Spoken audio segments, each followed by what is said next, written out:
if I was sitting in Nassau Rock today as president, I'll go to the Southeast and apologize for the Civil War, no matter whose ox is squad. And then I'll start a process of dialogue and national healing to say, look, people will say somebody abandoned his property. There's nothing like abandoned property, but you forcefully take someone's property and never give them back.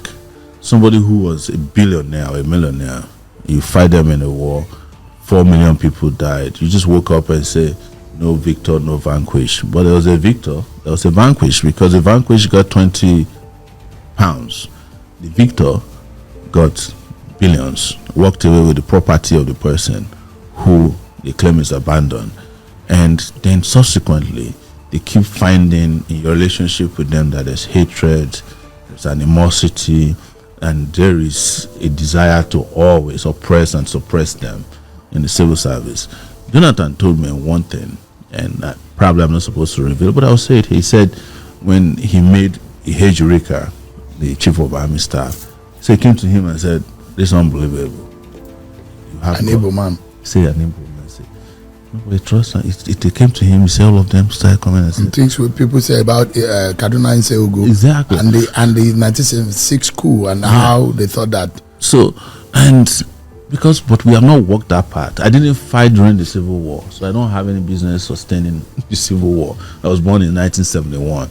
But I knew I could smell the gunpowder all around us, and I think this is part of how we can start that national healing. Release Nnamdi Kanu, call for dialogue, get everybody to sit down, including those who fought. People, Gowon is still around, Let all of them sit across the table and say, look, we want to confront one of our ugliest parts. What are the plans for Monday, October 20?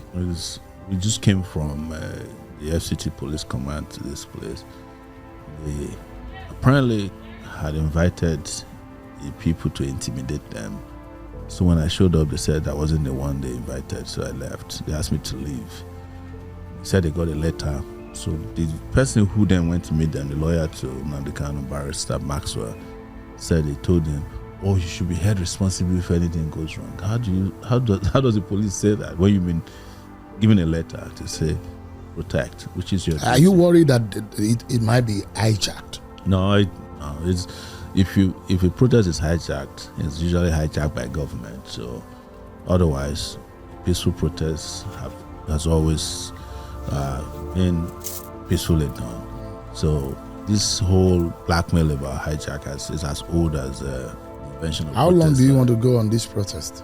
I don't know yet. We'll wait till Monday, 7 a.m. You start off on Monday, yes. And this is only in Abuja. Well, now we're hearing that other places want to participate, including people in the diaspora as well. But for now it's stated because the march is going to be to Aso Rock. Really? Yes. To what end? Why Aso Rock? Aso Rock is the person who has the final decision on how to release Nnamdi Kanu, the guy there. Not even the AGF can do it. I know how these things work. It's a political decision that must come from. But you can't go to the Aso Rock. Heavily protected. You don't know about it. When you go to the president is not in the country.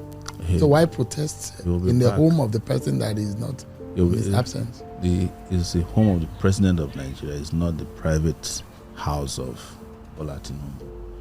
So there's always. Isn't that too risky? The office is always too open. risky to go to perhaps the most fortified place in the country to say you want to stage a protest? The most fortified place in the country is where the people decide is most fortified. So we'll see on Monday.